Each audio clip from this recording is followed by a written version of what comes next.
Luke 2:41-52. Now every year his parents went to Jerusalem for the festival of the Passover, and when he was 12 years old, they went up as usual for the festival. When the festival was ended and they started to return, the boy Jesus stayed behind in Jerusalem, but his parents did not know it.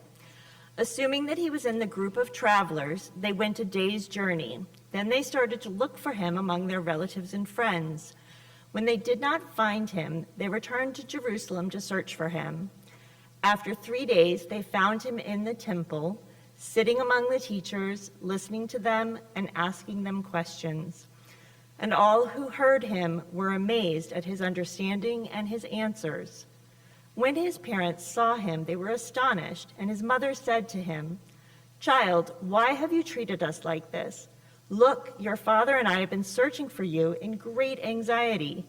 He said to them, "Why were you searching for me? Did you not know that I must be in my father's house?" But they did not understand what he said to them. Then he went down with them and came to Nazareth, and he was obedient to them. His mother treasured all these things in her heart. And Jesus increased in wisdom and in years and in divine and human favor.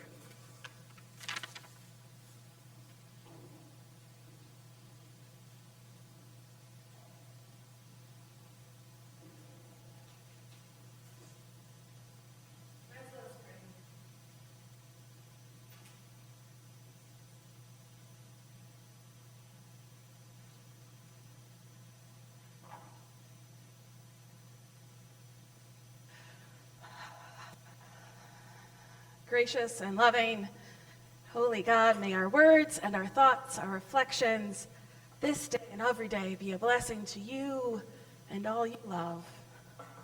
Amen. I don't know who did this. Some of my favorite holiday memories, of course, are going places, to see family, to enjoy meals, to see friends. All of those came together on Christmas Eve every year. Like your family, my family tradition would conclude Christmas Eve by going to the 11 p.m. service at our church, where we would light candles and sing Silent Night at the end about midnight. And then we would go home and go to bed and wait for Santa.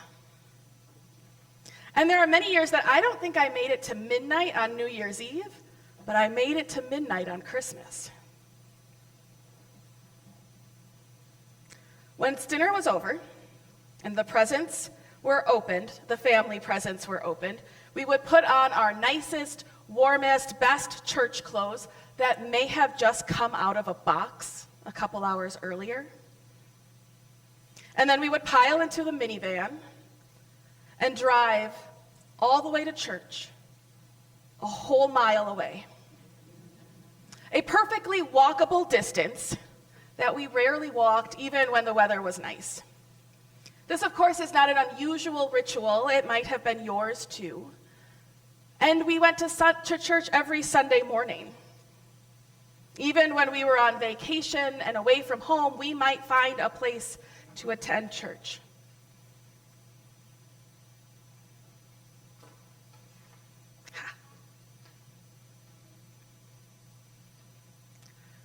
Those were our commitments to Christmas morning, Christmas Eve to Easter morning and Sunday morning church. To learning and growing, these were important, and they sent ripples from my childhood into the day and the year and the whole rest of my life. Now, several millennia earlier,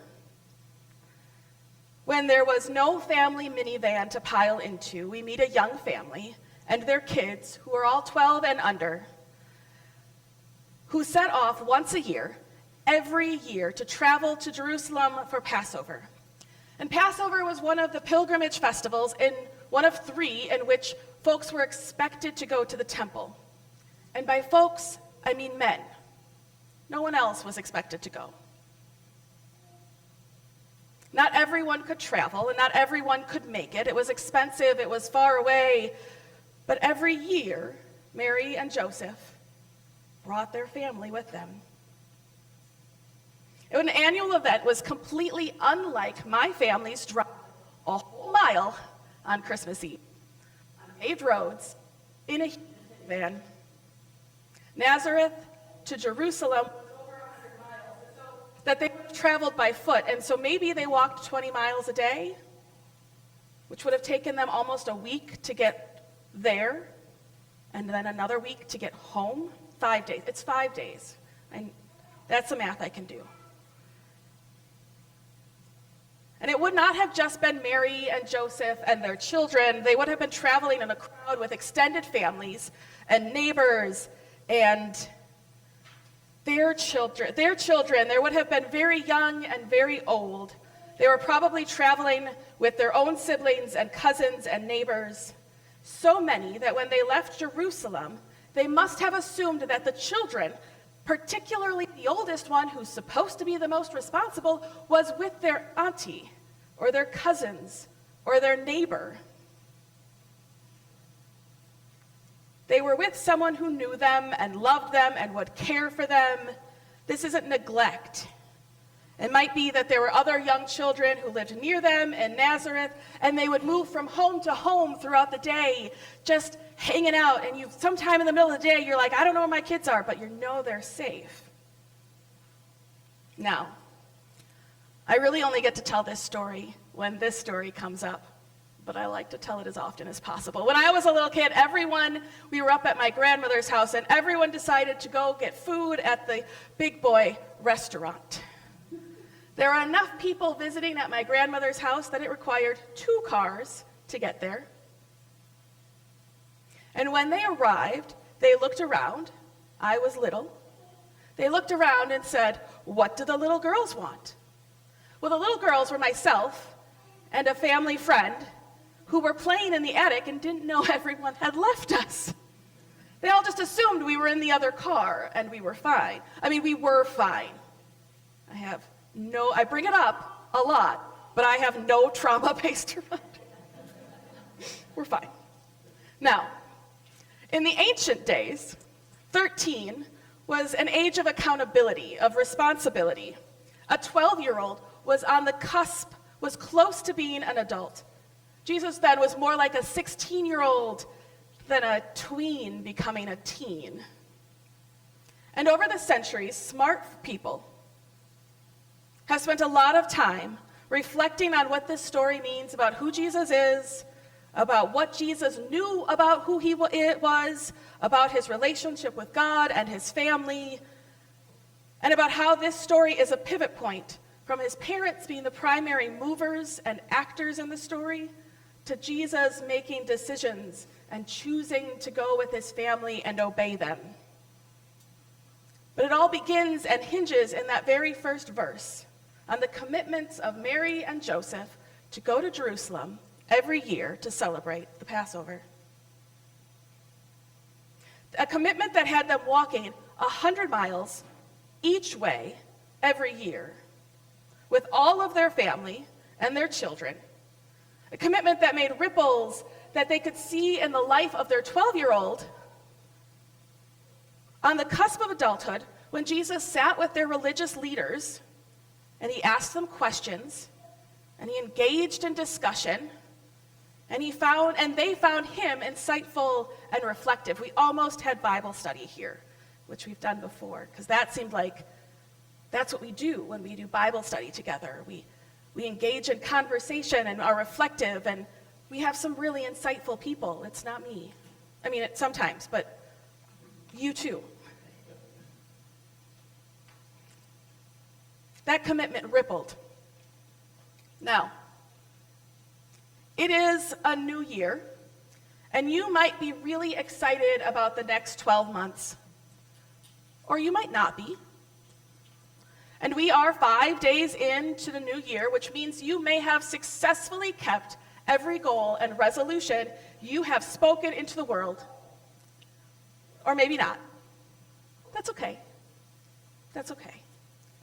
Last week, we set some hopes of what we wanted to see in the world and how we might be part of that, bringing it into the world. And today I want us to think about resolutions. No.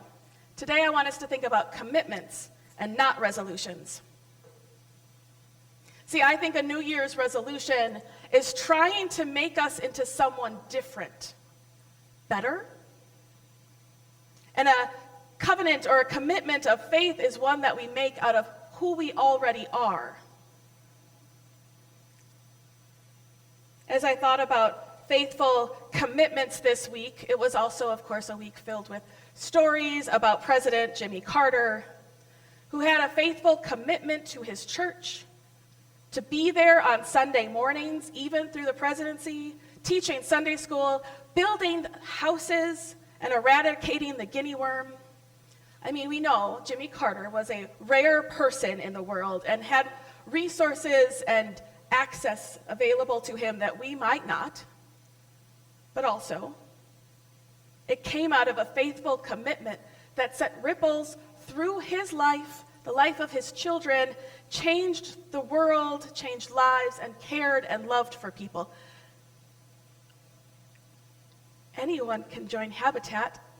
You don't even have to know how to build a house. They'll teach you. Little ripples, right? And we are people of faith. We show up on Sunday or Tuesday or Thursday or Wednesday during the week, and we learn and grow and are curious, just like Jesus did, sitting with the leaders of his community. And we are people of communal faith, doing this together. We understand that our covenant and commitment is not one that we might make alone.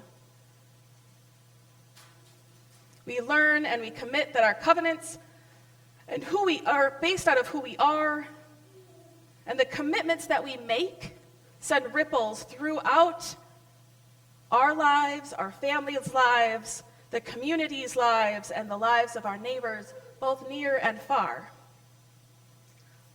Our commitment is to be open to where God is moving in our life and in the world around us, to show up and to participate in doing unexpected things, to listen, to ask questions, to be reflective and insightful, even if we think it might not be insightful. We ask the questions. We say the thing anyways. It's our commitment to participate in the call that Jesus has for us, as he had for his disciples, to care for the sick and the lonely and those in need, for the oppressed and the prisoner, for the hungry. And it sends ripples through all that is to come. And I wonder if at the start of this new year, whether you are looking forward to every day that is to come, or you're looking at the days to come with a little bit of anxiety or a lot of fear, what is your commitment today? Not your resolution, not to not that you're going to change, but your commitment. Digging into who you are and who God has made you to be. Participating in the growing that God has for all of us. What is the thing that you're going to do today that sends ripples into the future, into your future, into the future of the community around you, into the lives of those around you? And I wondered, what if we make a reminder, something that we can see and visualize and tell others about? What if we could say that those are the ripples of our commitment going out into the world, into the future? That this reminder of our challenge to live fully into our commitment. And so we're going to make a painting today. We'll go back. Oops. We're going to make a pour painting today. And here's how it works. You will find over yonder little cups of paint. There's a couple of ways to do it. You can pour your paint into an empty cup, and it makes layers. There's plastic over there, just so you know. We're not going to paint the floor. That's what I'm trying to say here. And it makes little layers, and then when we're done, you can build it, a little cup, together with your family, with the person sitting next to you. There's a lot of paint. And we will either pour it, you can do two things. I now have no empty cup. Okay. We can either, it's okay, this is empty, take the whole canvas, put it on top, and lift it, and then pour some on top, and it'll make a design. Here's the thing.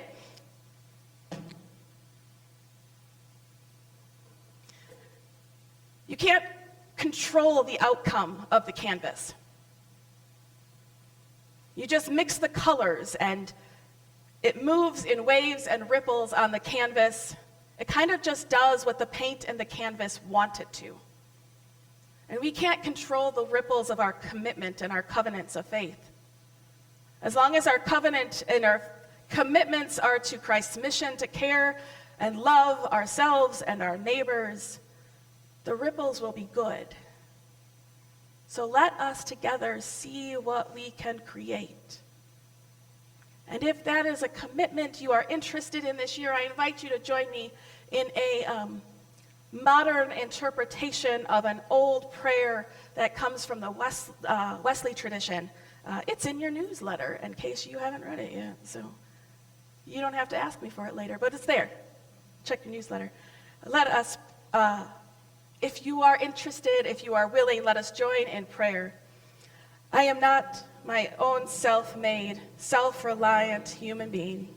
In truth, O God, I am yours. Make me into what you will. Make me a neighbor with those whom you will. Guide me on the easy path for you. Guide me on the rocky road for you.